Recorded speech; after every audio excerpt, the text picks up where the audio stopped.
Good evening, everyone. How is everyone doing? Good. I hope everyone's doing well. Okay, before we start today's sermon, as usual, let us bring our palms together to pay veneration and homage to the perfect one, our Lord Buddha, by chanting the Namaskara 3 times. Namo tassa bhagavato arahato samma sambuddhassa. Namo tassa bhagavato arahato samma sambuddhassa. Namo tassa bhagavato arahato samma sambuddhassa. Permission from the noble permission. Okay.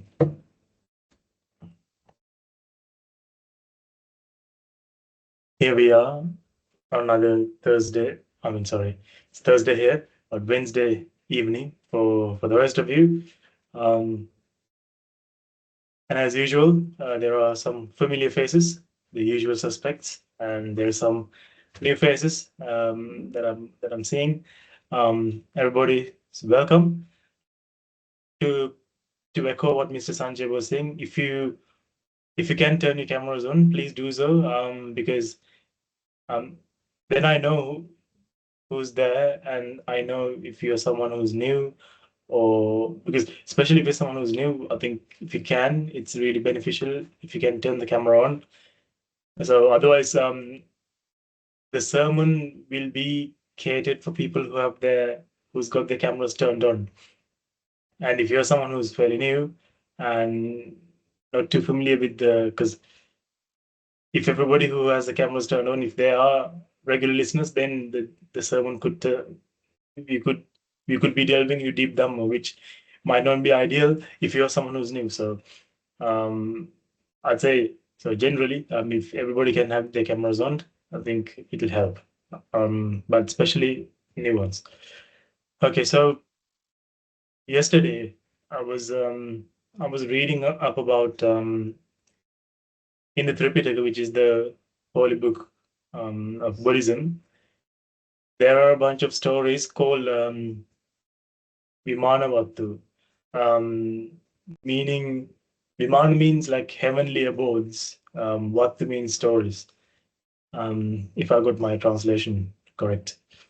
And in one of these stories, so basically Venerable Moggallana, who's one of the chief disciples of the Buddha, he visits one of these heavenly realms, and he sees all these deities, these gods, really with these fancy mansions and stuff like that. So one of them had a chair. Yep, I'm not kidding. One of them had a chair, and this chair is is a very special one. It's kind of like it's a chair which has the capabilities of a spaceship. So this chair can go from A to B at very rapid speed. They can get there pretty much. It can get there pretty much instantly, and it was decorated with flowers and all sorts of different like gems and stuff like that. And also this deity, this particular deity, he was radiating lots of light and very shining brightly, because in those realms they emit light from their bodies. They have that type of bodies. So whereas our bodies, the only thing we spread is probably bad smell, but in those heavenly realms they emit light and stuff like that from their body. And he asked this deity, how did you get this special chair that takes you from A to B at lightning speeds, and how come you smell so good, and how come he was curious, not Venerable Moggallana. How come your body emits so much light, and how come you are better looking than all the other devas? And his answer was pretty staggering, or surprising, staggering. You'll decide based on what I'm going to say. So Venerable Moggallana asked, "What did you do to get this? To be born like this?" And he said, Well, one day, what I did was there was a monk coming on Pinda path. Monks we have this ritual of going to, if you are staying in a village or city, we have this ritual of going to each household, and we go to each household begging for alms. So he saw a monk coming begging for alms, and he invited this monk into his home and offered him a seat. He offered this monk a seat and offered him some food and water, and he did it with such devotion. And in his dying moments, he remembered this act, and as a result, he he was born as a deva in a heavenly realm and got this special chair. So think about it. All that person did was to offer a monk a chair, really, a seat, and some food, and because of that, he got such stuff, such a chair, got to live in such a place. So what I want you guys to think about is that if offering a simple chair, a simple seat to a member of the Mahasangha can get you so much luxury and such a high life, as we say, think about what you've been doing to the Mahasangha and for this asana. You've not just merely offered a seat. You offered some of you offered your entire homes. Some of you spent about a year of your life um, working for this asana. You know, some of you gave us transport. Some of you, most of you offered us alms. Not just for one monk, for many monks, isn't it? So think about what you've been doing and think about how much merits you've acquired. The reason why I thought of telling this story to you is because the I suppose the annoying thing with merits is that there's no way to track how much merits we've accumulated. Like with money, there are mobile banking apps. All you have to do is download that app onto your phone. Couple of clicks, you unlock the app, and you can see exactly how much money you have. Unfortunately, we can't do the same with merits. So sometimes it's very difficult to convince people about the importance of merits. Merits is the universal currency. Everything you experience is because of merits. You get to hear these teachings, this Dhamma,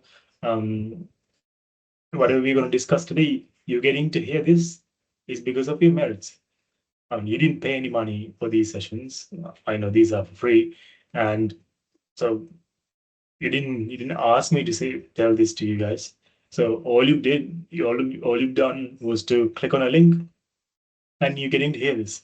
So it's all because of your merits. So that's the thing.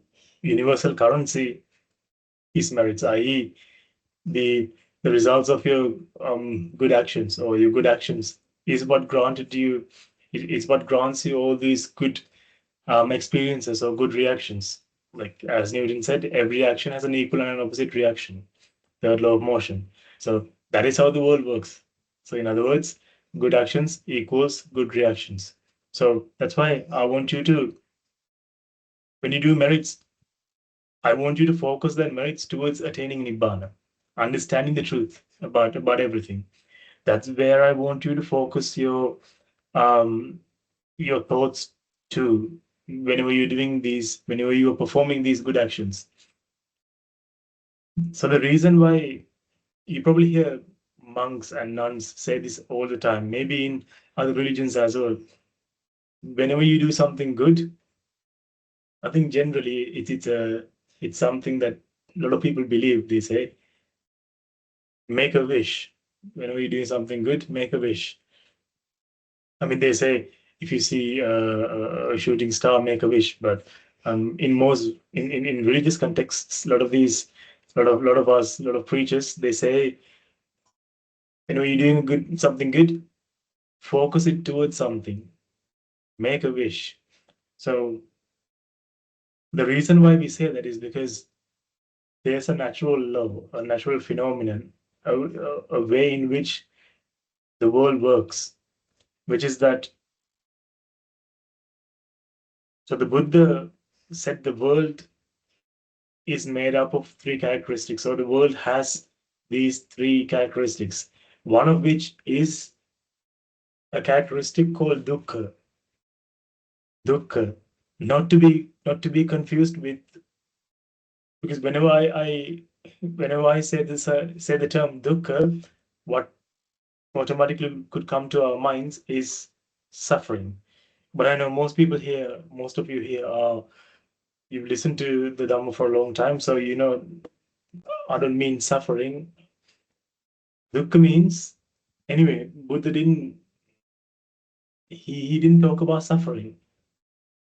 That's the thing. Like a lot of people, especially people who've not been exposed to too much Buddhism, um, they seem to think that dukkha means suffering, the physical suffering or mental suffering. So Buddha never talked about that type of suffering, because Buddha, because think about it, someone spends an eternity really trying to understand the truth, and he discovers life's full of suffering, and then it paints a very negative picture of Buddhism. So he wasn't talking about physical suffering or mental suffering. He wasn't talking about suffering at all, to be honest. Lord Buddha was someone who, in his later life, before he was a monk, he was a prince. He left the princely life because that wasn't enjoyable enough for him. So he wanted to live life to the fullest. That is why he pursued. That is why he left all these this princely lifestyle and all those belongings and all of that kind of stuff.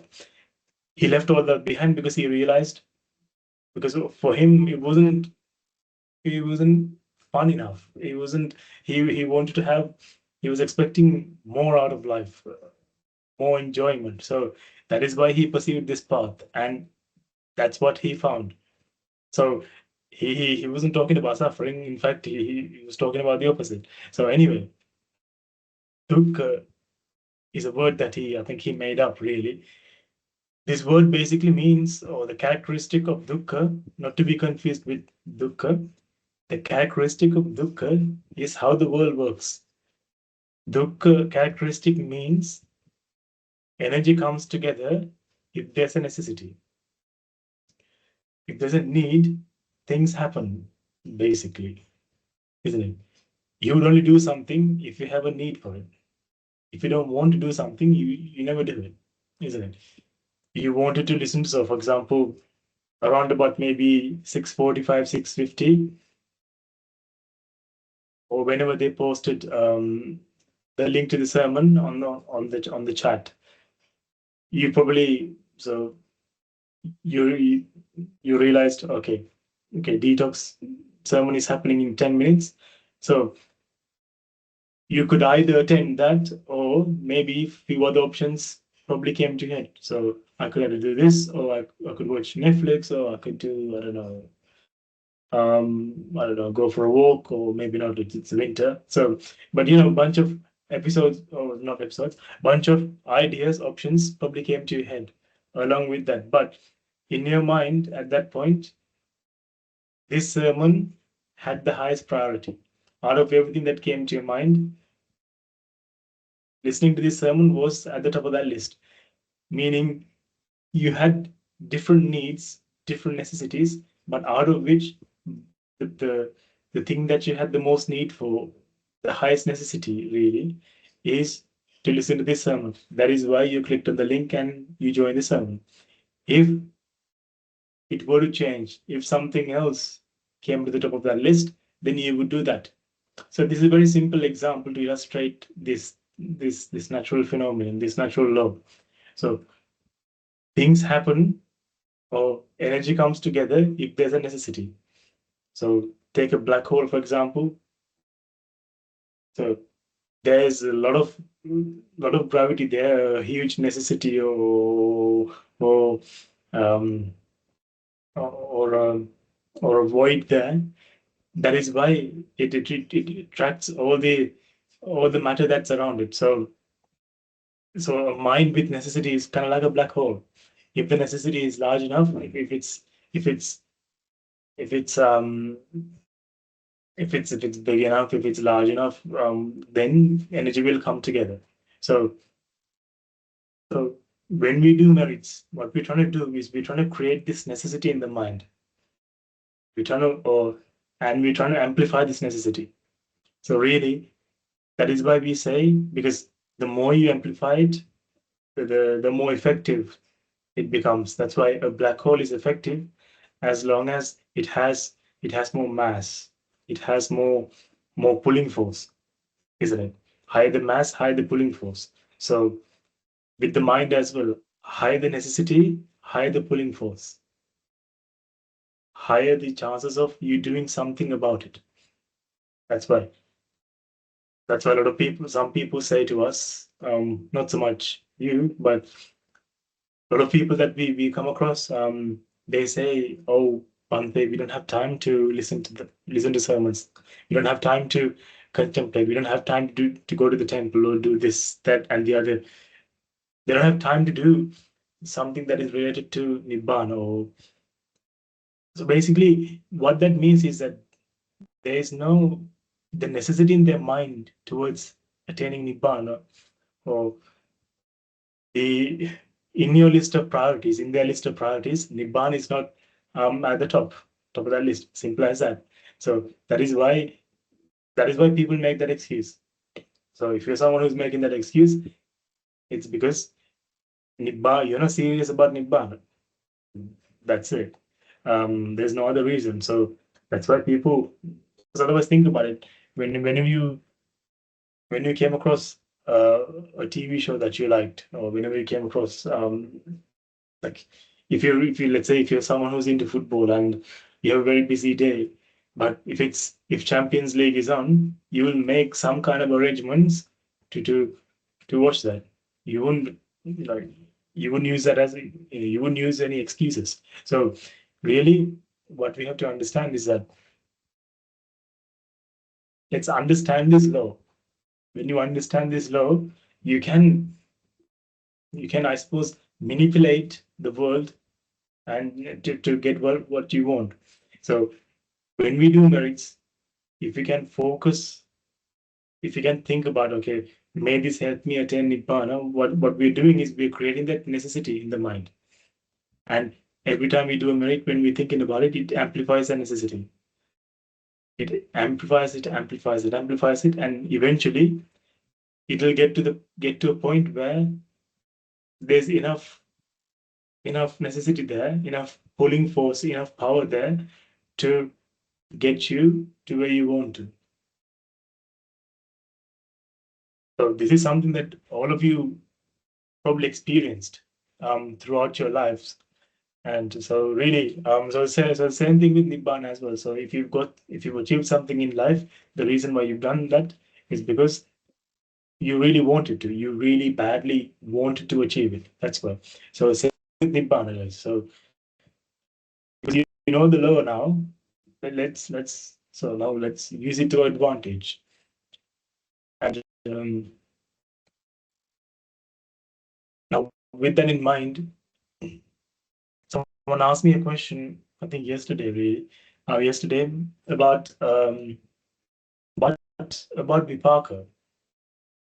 It might be something that's in a lot of our minds. Vipaka, or in other words, consequences of our actions. So the thing about Vipaka is this. I know we talk about our actions will have consequences, etc. What the Buddha said really is that there is no doer behind any of these actions. There are actions, or there are incidents, or yeah, you could say incidents. There are incidents, but there's no doer behind the incidents. There's no doer behind karma. The reason why we feel there's a doer is because of ignorance, which we will come on to in a second.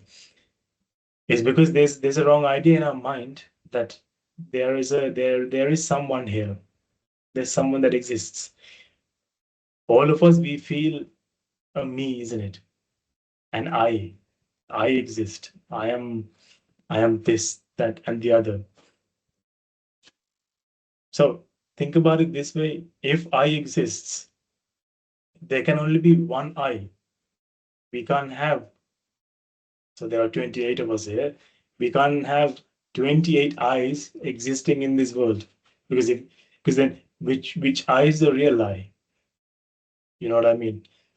So there can only be one I. But if all of us have an I, that means this idea of I is very, there's something wrong with this idea. So we have an entity-based thinking pattern. We think in terms of entities. We feel every time we open our eyes and when we see some things. We see things, we see people, and by that I mean we see them as their own stuff. Like we feel like this laptop is its own thing. We feel like what's around me, there isn't much. It's a light above me. So when you see the light, this light bulb, it looks like we feel like it's its own thing. The table is its own thing, the chair is its own thing, this fan is its own thing. This is how we feel. Now, the Buddha said, this is not how the world works. The world is basically a bunch of processes. One of the characteristics of a process is that there's no doer behind a process. Let's take breathing, for example. We feel like we do the breathing, don't we? Especially if you're not mindful, we feel like we are doing the breathing. If that is the case, if we are doing the breathing, then that means we can choose what to breathe in, when to breathe in, when not to breathe in. Then we have control over breathing if we are doing the breathing. Let's say you are submerged in a pool of water.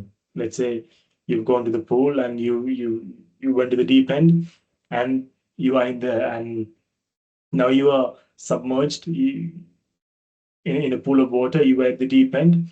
Now, after a while, we can only hold our breath for so long, and after a little while, I can only do it for maybe about a minute or so. So if it was me, after about a minute or so, I would need some oxygen. Now, water is H2O, isn't it? Hydrogen and oxygen. So if you're doing the breathing, think about it. If you're doing the breathing, you are underwater, you should be able to extract just the oxygen from water, isn't it? Leave hydrogen and just inhale the oxygen. But can we do that? We can't do that. So crime scene investigators or these detectives, I don't know if I mentioned this before, the way they realize, so if they were to find a dead body in water, there's a way they determine whether they were drowned or whether they were killed and put into water to hide the evidence. So the way they do that is they check the lungs. If there's water in the lungs, they know that, okay, so they've been drowned. Why? Because though we think we're doing the breathing, actually breathing, it happens. This is like this system, really, this breathing system. It's kind of like a 𝗓𝗏. It sucks in whatever's out here, whatever's in the environment. So that's why we die in space. One of the reasons is because there's no air to breathe. So when we try to breathe in, there's nothing going in. It's the vacuum.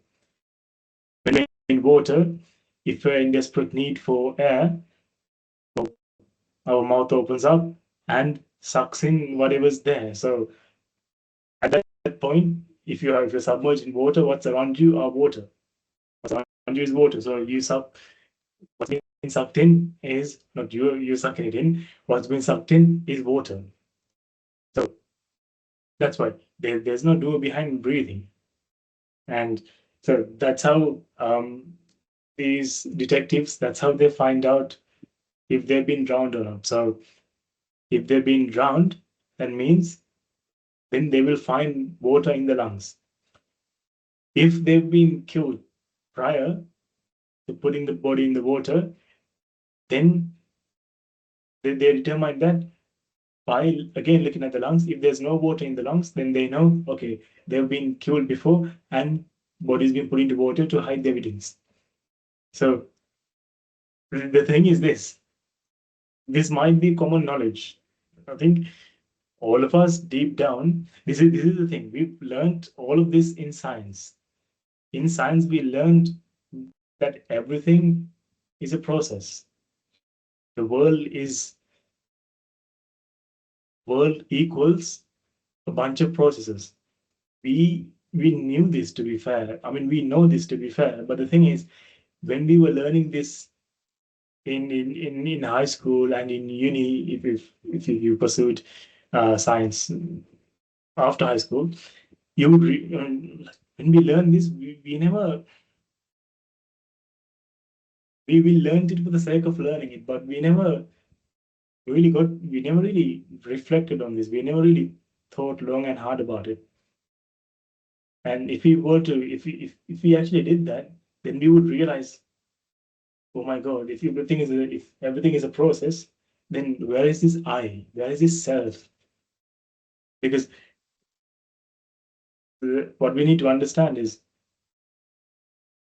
when something negative happens, or whenever we experience a negative emotion, or the reason why we experience negative emotions is because of this sense of self. Because of this wrong understanding, we think things are happening to me. That's why the idea behind that's why Vipaka is really, it's not anybody's Vipaka. Like if you're not doing the breathing, so let's take some of the processes that happens in a human body. Is breathing. Again, we prove that it's not something that we are doing. It's something that happens. Because if you're constantly, or if you're consciously doing breathing, imagine you are having an argument with someone, or you're doing a task that requires all of your focus and concentration. Then trust me, in that process, you would forget to breathe. If you're really engaged in something, if you're in the zone, or when you're sleeping, that's a good example. When you're sleeping, you have no idea what's going on. So if you're doing the breathing, then most of us won't be able to sleep. So most of us will die of sleep deprivation, because when you're sleeping, well, you're not awake. So who's going to be doing the breathing, right? So we should be really glad that breathing is a process. We should be glad that we don't have any involvement in breathing, isn't it? If we do, we are in deep trouble. Okay, so that's one. Now let's take the process of digestion. Do we have to do anything to digest the food? No. The body does the work by itself. We have no involvement in the process of digestion, isn't it? We put some food goes into the mouth, and through these pipes, and it goes into the stomach, and that action triggers that action triggers another set of another chain of events, which brings in hydrochloric acid and starts the digestion process. So for that, we didn't have to do anything, isn't it? Imagine if you had to put hydrochloric acid in. Again, let's say you're busy with something, or you're asleep, or let's say after normally what happens at work is you have work and straight away you go into an important meeting, or you do a task, and if that task takes a lot of your attention, a lot of your focus, then you would forget to put the hydrochloric acid. Then it's not gonna get digested. So thank goodness, digestion is also a process. So breathing, digestion, circulation of blood, excretion, all of these things are processes. There's no doer behind any of these things. You have no involvement in any of these processes. So we will come onto the idea of process in a second. I just want to talk about 𝗕𝗏 quickly first. So basically, if there's no doer behind the action, then there can't be. So when these reactions come, they can't be coming to someone. So technically speaking, okay, I know earlier on I said we should do merits and then focus it towards Nibbana, etc. That's because there's ignorance here, and that makes us think that there is a doer behind everything. So what we're trying to do is we're trying to get rid of the doer, this idea of doer, or not get rid of the doer. There's no doer in the first place, but we're trying to get rid of this idea of the doer. To do that, this is what we have to do. Yeah. So okay. So now when these reactions come, they're not coming to anybody. Whatever the vipaka that gets drawn is based on the environment. So now all 30 of us together, we are creating an environment. We're creating a certain vibe, or we've created a field of energy, really, and this draws in a vipaka that is suitable for this environment. So now all of us are gathered here today, and we are gathered here for a sermon, for a talk. And because we all have the same kind of mindset, and at least at this point in time, that is why Dhamma, or this Buddhist philosophy, this doctrine, that's why these things are coming out of me. That's why I'm preaching these things to you, telling you these things, because that's if you were to take an average, this is everybody's sort of wavelength mentally. This is where we are at now. So whereas, let's say someone asked me a question and they asked me about politics or about sports, then this entire thing would drag in another direction, because why they've changed the environment, so change the conditions. So whatever happens to us, that depends on the environment that we are in. And because of ignorance here in a mind, that is why we feel like things are happening to me. But in reality, so we took the example of breathing. Breathing happens. Digestion happens. Excretion happens. Blood gets pumped around the body. The heart does that for us. We don't have to do any of that, isn't it? So that means vipaka is not anybody's vipaka. These reactions are not anybody's. These are just reactions. It's because of ignorance we feel like these are happening to me. These are happening to someone.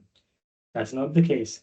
So now, what I wanted to highlight was that is why being amongst noble friends, or being amongst like-minded people is the key. Because that creates the environment, and that environment draws in the vipaka that is relevant to that environment. That's why, for example, most of you have been to a monastery. When you're in the monastery, it's very difficult to do something, to do a bad action, because all of us as a community, as a group, we've created an environment, an atmosphere where it's impossible to do something bad, because we have lots of CCTV cameras, we have lots of monks, we have lots of anagarikas, i.e. nuns, We have lots of eyes to make sure that nobody is doing something that they shouldn't. So what we've done is we've created an environment. So now because of that environment, everything that comes to us, all the vipaka that gets drawn corresponds to that environment.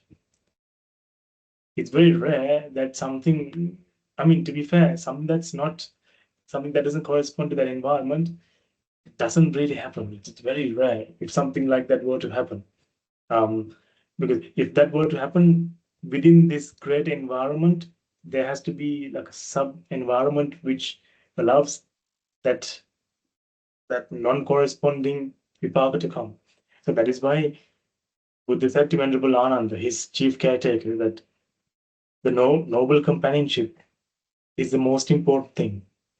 Because folks, what we need to understand is for a mind to happen, the mind is a result of external stimuli. External stimuli triggers a mind. Mind cannot be generated by itself. Even a thought, though we feel like sometimes these are random thoughts, there's no randomness about thoughts. Something in the environment triggered that thought.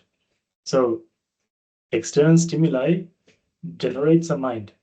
So now, if you understand this, never mind the Dhamma, if you understand at least this point, you would realize, okay, if I want to start feeling a certain way, then I have to change the environment. I'm not saying you have to drop everything and come to the monastery. What I'm saying is at least like try to create that environment at least at your home, at least yeah.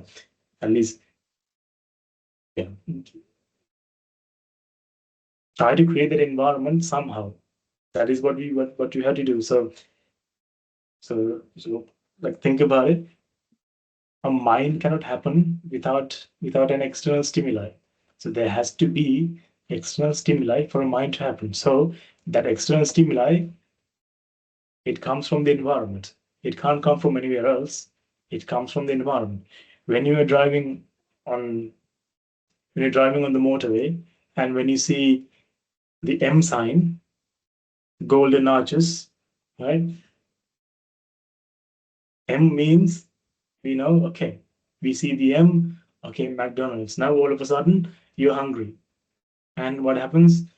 You signal left, depending on where you are. Like if you're in the UK, like you signal to the left and then you take the next exit and you go into I forgot what you call those places. Like in the motorway or a highway. So yeah, you put into the service area, isn't it? Yeah. So why? Because that triggered a chain of thoughts, isn't it? Oh, yeah. So what that did was that sign triggered a chain of thoughts, i.e., that sign created a necessity in the mind, which trumped all the other necessities. Like you had to, when you were driving, prior to seeing that sign, your necessity or the thing, what in the mind, what was given the highest necessity, highest priority was to get to that destination. If you're driving from London to Scotland or Edinburgh, let's say, getting to Edinburgh was the highest priority. But as you are on the way, that sign triggered a thought, or that sign created a necessity that trumped traveling to Edinburgh. So that's why you pull into the service station, and once you fulfill that necessity, then driving to Edinburgh, which was now at that point was number 2 on the list, becomes number 1. So this is again, this law is this proof everywhere. So again, that happened. So you pulled into the service station is because you saw the M, and you had no control over seeing the M. If you're driving on the motorway, you can't have your eyes closed. Okay, there are M signs everywhere, isn't it? There are M signs, or like KFC signs or whatever. Like there are there are these advertisements everywhere, so you can't avoid them. I mean, you can't close your eyes and drive on the motorway. So if you do that, you have to get a driverless car and then sleep throughout the journey. So I mean, you can't do that. So I don't think technology is there yet. So you can probably do it in certain parts of the world, like I know in California you can do that, but most parts of the world you can't really do that. So so that's what we have to understand. So if mind is a result of external stimuli, so now you need to realize that, okay, if you want to feel a certain way, if you want to constantly think about the truth, understand the truth, then you have to be in an environment that triggers those type of thoughts, an environment that brings those type of vipaka, because a vipaka creates a mind. If you want to get a little bit technical, but basically the environment dictates the thoughts that is being generated. So that is why noble association, it is the key. So some of you can come to the monastery. If you can, great. Some of you can't. That's still okay. But try to create that environment within your home. If you're working by yourself, if you're in office, let's say, if you're by yourself, then you can, again, you don't have to physically create that physically create that environment, or in a way that you seem like at work, for example, you can't have Buddhist statues everywhere, and that would be weird. But on your phone, you can have reminders. Some people, they have reminders on their phones, so maybe like 2-3 times a day they get a reminder. Okay, did you listen to a sermon? Did you contemplate? Did you meditate? So you can have these reminders. You can also on your phone, you can have wallpaper that triggers these thoughts. So, but if you're at home, then you can do a lot more to create that environment. So at least know this fact. So then you can change accordingly. External stimuli creates a mind. So yeah. So now going back to the idea of forces. So thoughts don't come to anybody. Thoughts are thoughts. Thoughts, there's no owner to a thought. We feel these are my thoughts. We feel those are his thoughts or her thoughts. It's because because ignorance or the wrong way of seeing the world is to feel a separation between you and, like, we feel like you and the laptop are two different things, isn't it? You feel like you and the next person are two different beings, as in we are completely different. But actually, we all know, fundamentally, it's all energy, isn't it? It's energy aggregated, like certain levels of aggregation of energy, or certain energies arranged or aggregated in certain arrangements. Why, someone could ask, why are there different aggregations? Why are there changes in the structure? Well, it's because there are different necessities. That is why. Laptop is basically, or what we perceive as a laptop, is energy aggregated for a specific need that is different for the need that is here. That is different to, let's say, a table, because there is a different necessity. Laptop is a different necessity. Human is a different necessity. Because there's a difference in necessity. That's why there's a difference in arrangement. But it's made out of the same stuff, or it's the same stuff everywhere. That is the point. So when you understand that, we shouldn't feel a separation between everybody. We shouldn't feel a difference. Like someone who's enlightened monk or a nun, don't get me wrong, they perceive the difference, but knowledge-wise, they know there's no actual difference. It's only a perceived difference. That's it. because we know the reason why we feel a difference between things is because of the different color, because of there's a difference in color, there's difference in smells, taste, touch. But when you realize, I mean, we all know color is created in the mind, so I don't want to talk about it too much. So we know that color, sound, smell, taste, touch, these are created in a mind. So, which means it doesn't exist in the real world. Like the real world, which is the world of energy, has no color. There are reactions happening, which is creating fluctuations. Fluctuations happening at a certain range is perceived as color, perceived as sound. That is only perceived. I mean, perceptions only happen in a mind, isn't it? So these are just so these things, the senses, basically, they only happen in a mind. So now, in the world of energy, in the real world, everything that's happening are processes. And in our perceived reality as well, we know this.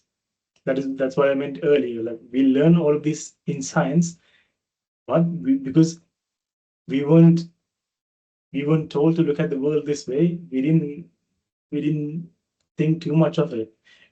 Because if we were to remove,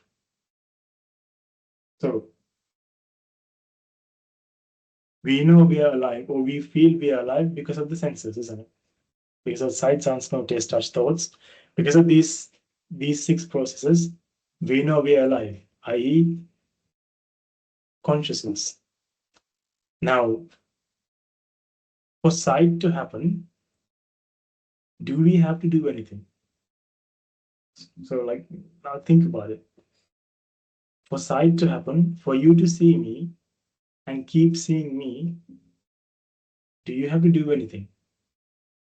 Because for seeing to happen, light has to hit your laptop, come to your eye, a signal gets sent to the brain, and then sight, isn't it?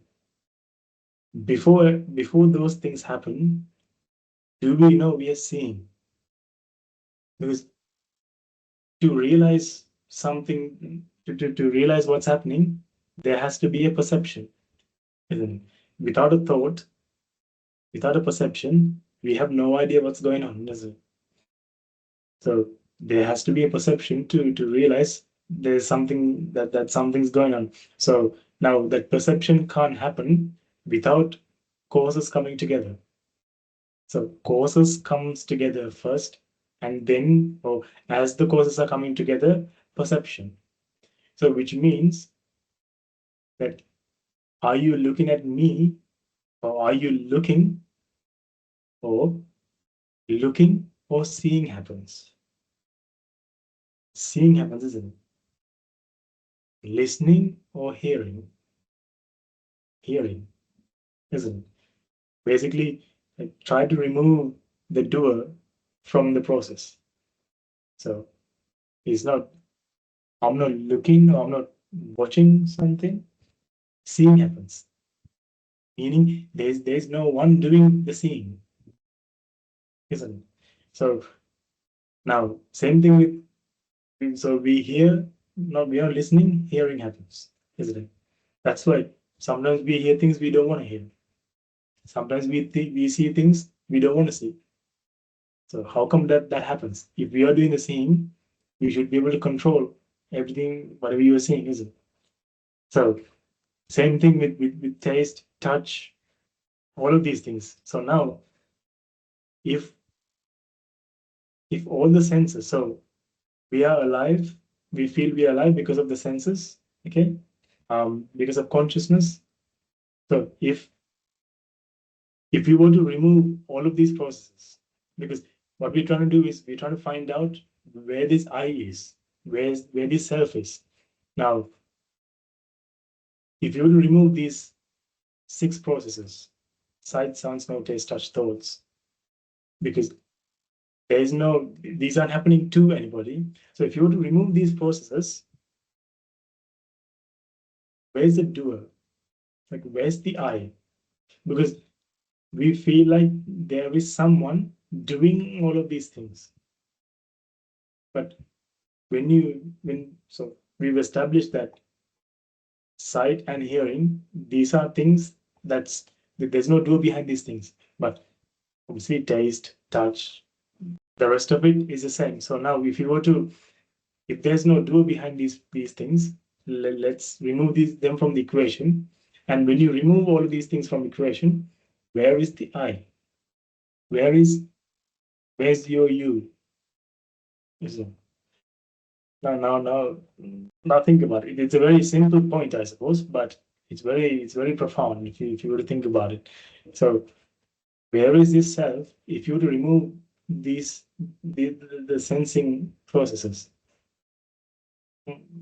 Then if you were to remove these sensing processes, then there's no I. Where can that person be? Right? So what's actually happening now are a bunch of processes. Everywhere you see laptop is a bunch of processes, isn't it? Camera there's a process there, the chips are doing their own thing. You know what I mean? The sun, it's a process. There's nuclear fusion and then a bunch of other processes. So if you were to remove these processes, where is the sun? When you remove, like, it burns hydrogen, right?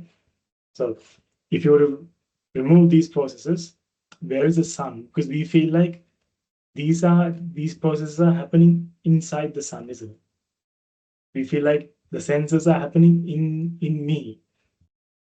I exist, or I am, like, it is kind of like it's like the senses or these processes are like a building, and I am the land on which this building is being built.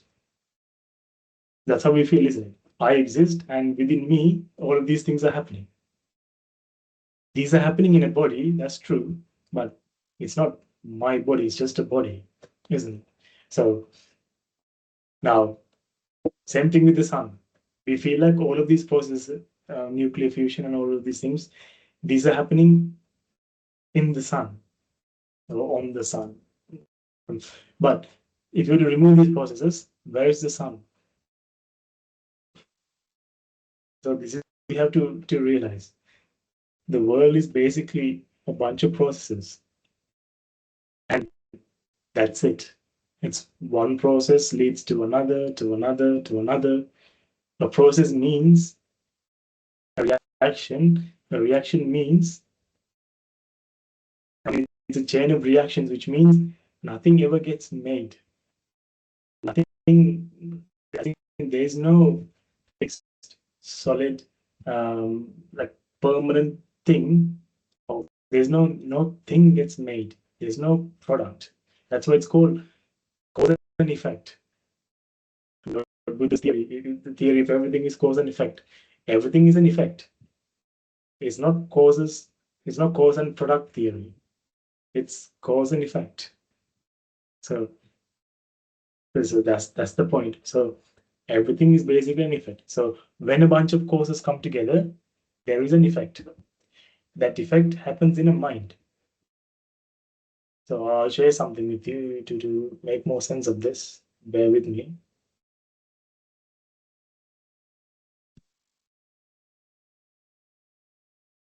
Okay, can you see my screen? Should see a flame. Yeah, cool. So basically, I took this from one of the research papers Mahinda Thero and his team are writing. So this has not been published. So you're privileged to classified information, really. So this diagram, he sent it to me to proofread. So I cheekingly kind of like took some screenshots from it because I thought it's very useful to share it with people. Okay, check this out. So wax, heat, oxygen, when these three elements or when these three causes, when these things come together or as these things are reacting with each other,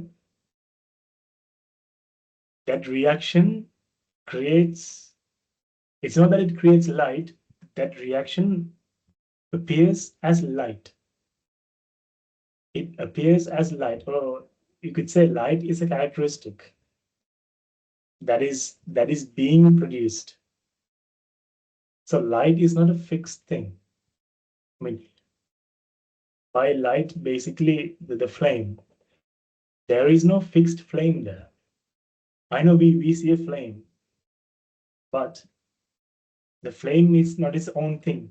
The flame is basically, it appears as something, it appears as one, but actually it's three.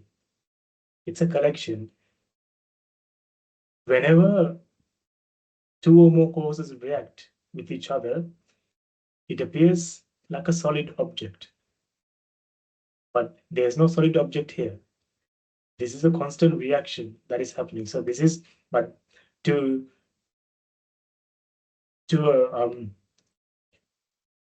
the naked eye, it looks as if, so it looks like an object to a naked eye, but in reality, this is just a reaction. So light is basically, it's basically an illusion. In other words, the flame is an illusion. There is no flame there. But what it does is that this reaction between wax, heat, and oxygen, they create a reaction which is heat. So heat from reaction event 1. So this is reaction event 1. So i.e., it's a reaction between these three. This reaction creates heat. That's all it creates. It doesn't create light. Light is the illusion. It creates heat, i.e., like it makes the molecules vibrate a bit faster. That heat from the reaction 1, along with wax, and because this heat from the first reaction draws in the next wax molecule. Because we're talking about a candle, it's wax, isn't it? So it draws in the next bit of wax and oxygen that's in the air. Heat, in this instant, it acts as glue that brings the other causes, other elements, other causes together. And when they're coming together again, looks like light and creates, but it creates, in reality, it creates heat. So, but it looks like light to a naked eye, or really, because for seeing to happen, light rays has to come to the eye, or it's really creates a fluctuations of energy that is captured through the cone cells in the eye, and which results a perception, which creates a flame perception. So this light, this bit, this is just your imagination. This is the perceived reality. Reality is this. So on my right, I don't know if it's your right, but my right, this is the perceived reality. The flame, it's your perception. Reality is on the left. This is the reality. But the thing is, causes coming together, what's on our left, wax, heat, oxygen, this reaction, that is not something that we can see. That's something the Buddha saw with his, because the Buddha has a special set of abilities and skills. So he was able to see causes coming together. What we see is the effect. We can only see the effect. We can't see the causes coming together. I mean, what we perceive as causes are also effects. That's what I mean, because oxygen is also an effect of, because it's nothing, 6 electrons, 6 neutrons, 6 protons, if I'm not mistaken. Heat is also another effect. So oxygen is an effect of 6 electrons, neutrons, protons. Wax is the same thing. So these are again effects. So almost always we are exploring. All we are experiencing is the effect. We are seeing color. So we see color. That happens. That's true, but not because it exists out there. In other words, color is basically the effect. But this effect doesn't come from either one of the causes. So that's the beauty about this. Well, not the beauty, rather. That's why this is such a trap, is because color doesn't come from oxygen. Color doesn't come from wax. Color doesn't come from heat. In this instance, flame doesn't come from oxygen alone. It doesn't come from wax alone. It doesn't come from heat alone. But this reaction feels like a flame. This reaction creates a flame perception. This reaction keeps on generating color. Again, I can't say it creates color. It's being made. It's being produced. So I'll show you something else. Basically, this is, so now I hope you can see this. So when we see something, we feel like we are, so in this example, we have an orange. So when you look at an orange, you see the orange as its own thing. But if you were to zoom in, what you will find are cells. If you were to zoom in further and further and further, by the end of it, what you will see, not that we can see, this is beyond, this is micro level, not macro level. So you'll see, or not you'll see, there what we're going to end up with is quantum fields or energy, basically. So, but when we zoom out, it looks like, that aggregation looks like something. It looks like that aggregation of energy has created something completely different. But it hasn't. It's energy. That's why E equals mc squared. Energy or matter is basically densely packed energy. So when energy is densely packed in a particular arrangement because of the necessity, it looks like an object. But actually, there's no object here. What's happening is a bunch of processes happening here. So at cellular level, there's a ton of processes. That's all that's really happening. So the real world is just a process happening. It's only in the perceived world, it's only the perceived reality that we see an orange. Because what's happening in the mind is colors being generated. And color is generated, and because it happens so fast, it's generated. The mind, again, mind has its ability to recollect or collect stuff. So because it's happening so fast, because minds are being generated so fast, and it looks like the colors that are being generated, it looks like it's happening in a particular formation. So the name we've given to that formation is an orange. So colors being created like so fast, and that color combination, that combination of color is given the name orange. But we are not seeing an orange. What we are seeing is color. It's like when you see an orange, no matter how juicy it looks, if you were to see an orange on your phone, no matter how juicy it looks, let's say you have a 8K screen on your phone. I don't know if it exists, but it looks really realistic. You're not going to eat the phone, is it? You're not going to go and eat the orange because it's your phone, right? The orange doesn't exist in real world. I mean, in reality, that orange doesn't exist. What's actually there is just an image. on your phone. So you're not going to go and eat your phone. So like that, what we are seeing is, so when you see an orange, you're not seeing an orange. There is energy there.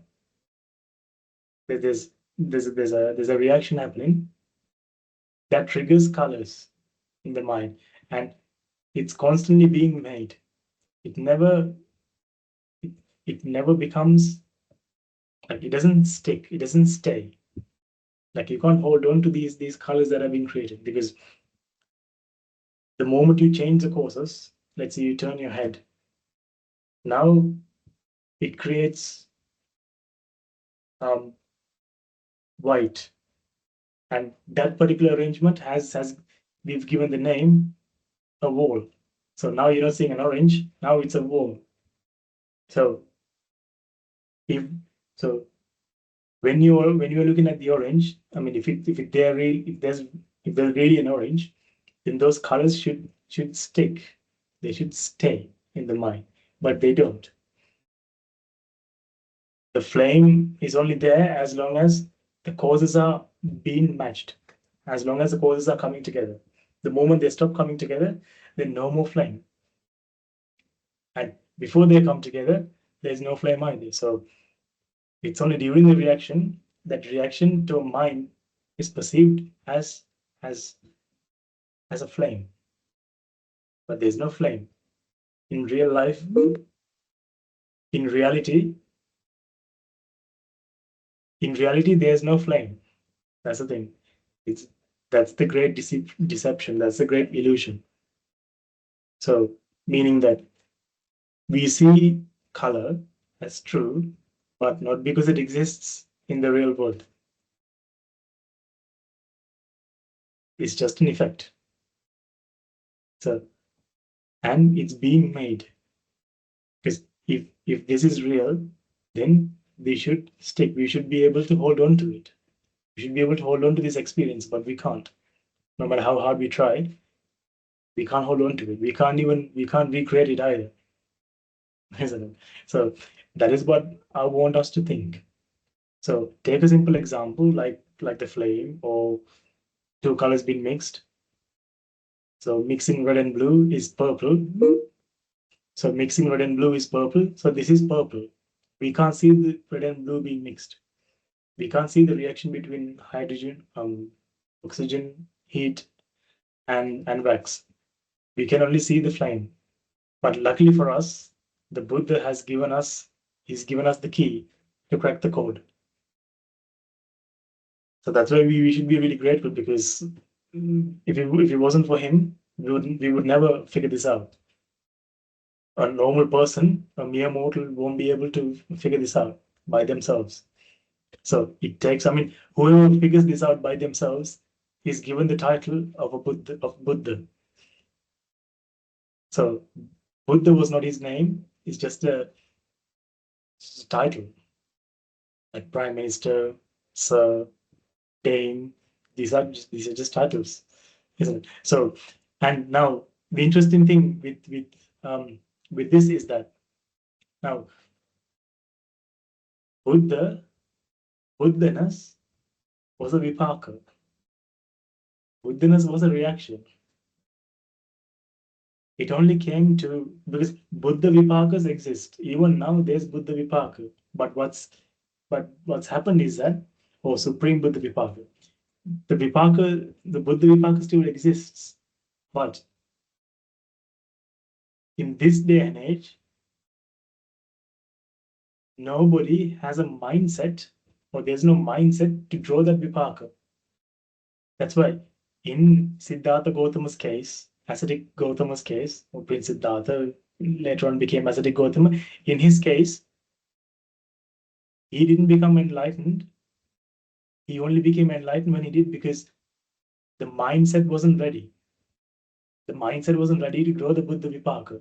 As soon as the mindset was ready, the vipaka got drawn, because the vipaka that corresponded that after the 6 years of enduring hardships, a mindset was created which draws, to which the corresponding vipaka was was a Buddha Vipaka. Another thing, Buddha is always ready. So what we're trying to achieve is a type of Buddhahood. We're trying to become Arihat, enlightened Buddha, or Arihata Buddha. So there are three types of Buddhas: Supreme Buddhas, Silent Buddhas, and Arihata Buddhas. Because we've learned this theory from a Supreme Buddha or one of his disciples, what we can become is an Arihata Buddha. I mean, in this life, if you try to get it done in this life. So those Vipaka, that Vipaka is already there. So Arihat or enlightenment, those Vipaka is already there. It hasn't come to us yet, certainly hasn't come to me yet. It hasn't come to me yet because our mindset isn't ready yet. That is why for most of the sermons, we talk about attitudes and merits and stuff like that. Because that is the key, folks. That is the key. I mean, when our attitudes are such, when our merits is such, then those Vipaka will be drawn. Then you don't have to, because technically speaking, if there's no I, then can you contemplate? Please don't use this as an excuse not to come contemplate. Oh, the next time we meet you guys, and when I ask, oh, have you been contemplating? I don't want to hear, we haven't, because you said in one of the detox sermons that there's no I there for contemplation. We can't do contemplation. It happens. So please don't use that as an excuse. But I mean, try. But technically speaking, what's happening is that we can't contemplate. Contemplation happens. So what we can do is we can create the environment. So once we create the environment, then those vipakas will be drawn and contemplation will happen. So that's the thing. The Buddha is ready. We are not. That's the thing. So we have to get ready. As soon as we're ready, I promise you, it will come to you. So that's why, I want you to do lots of merits. I want you to try. That's why we stress the Pratipada so much. Pratipada is a medium of practice. Or it's really the prep work. You can put it that way. Prep work you have to do to understand this philosophy. So prep work meaning that you can offer a glass of water to the Buddha, or if you're not a Buddhist, it doesn't matter. You can offer a glass of water to Jesus or whoever you believe in, because they all represent the truth. So what you're doing is you're not giving to a person, you're giving to the truth. So you can do that, and also try to listen to these talks for at least, so every day I'd say listen to one of these talks.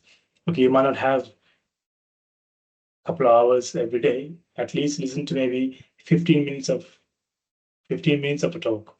If you can find bits. So for example, I know for our Sinhalese listeners, there are certain channels that has clips where we talk about the doctrine. So I think for English ones, there might be, I'm not sure, I'll have a look. If you can, or if you're good at editing videos and stuff, you can, when you watch one of our sermons, wherever we talk about the doctrine, trim that clip and listen to that clip over and over again. Maybe if you can listen to it every day, listen to it until you really understand it. So I doubt you'll have to listen to it at least for a few times. So, if you have to listen to it for a month, fair enough. It doesn't matter. What we have to do is to understand these concepts. We're not trying to cover content. We're not trying to cover the sermons. So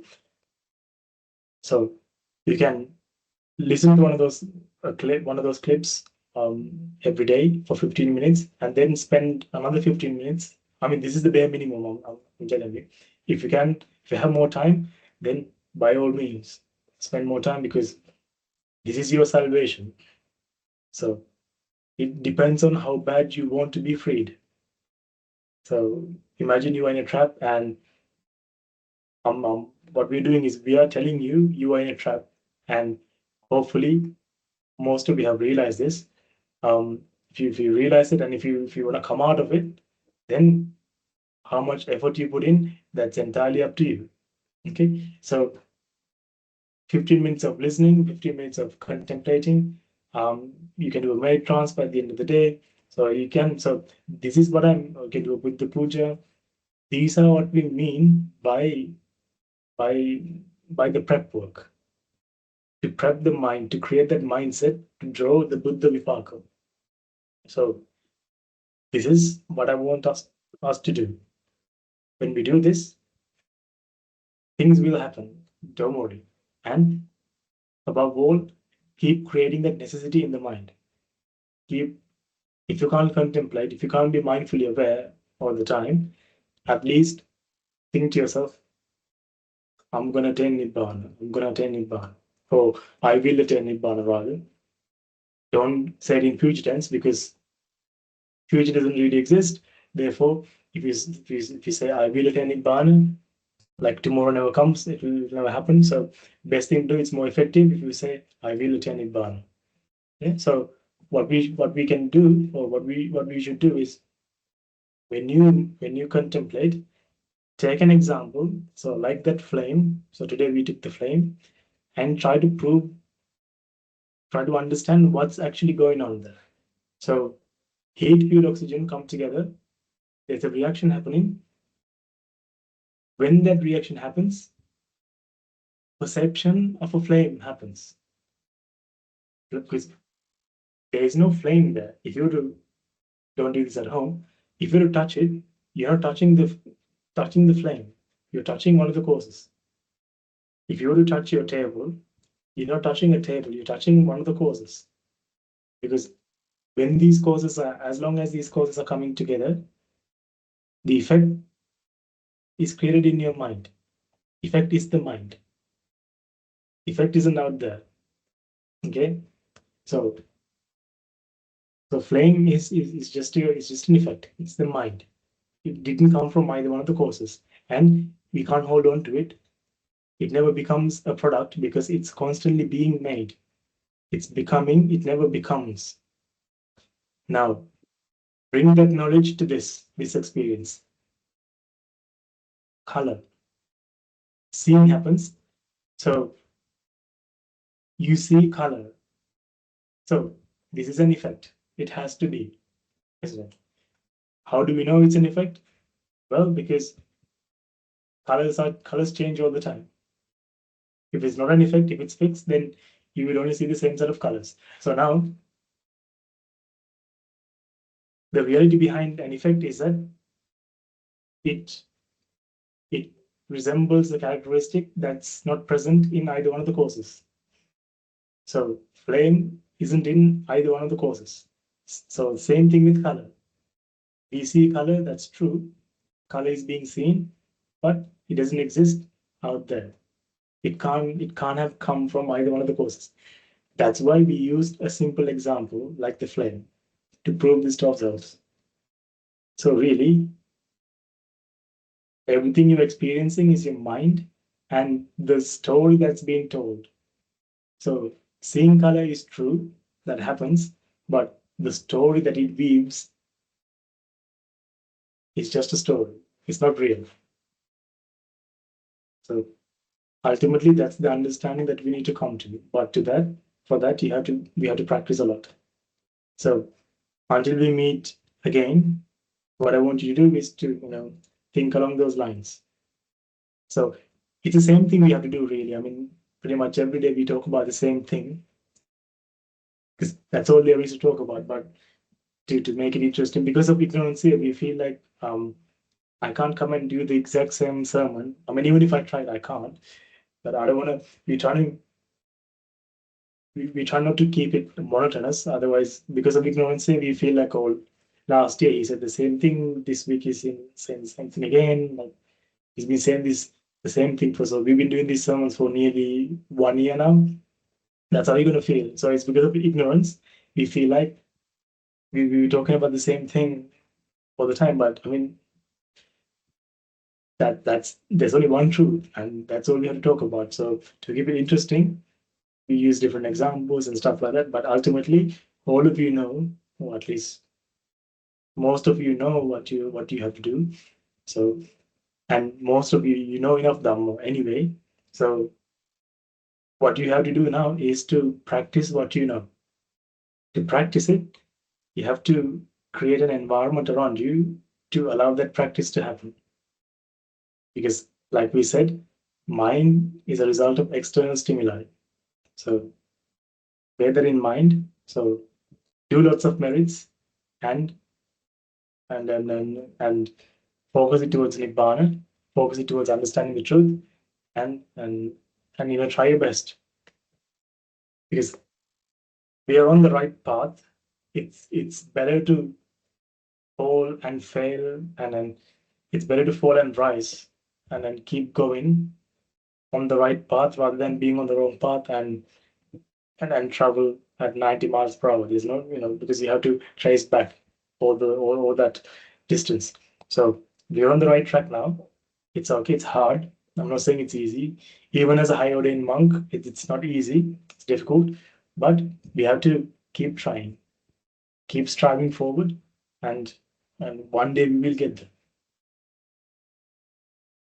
Okay, so before we conclude, are there any questions? If you have, by the power of all the merits you've gained throughout this samsara, may you all be able to attain the supreme bliss of Nibbana in this very life and in the era of the Gautam Supreme Buddha itself. Subhata.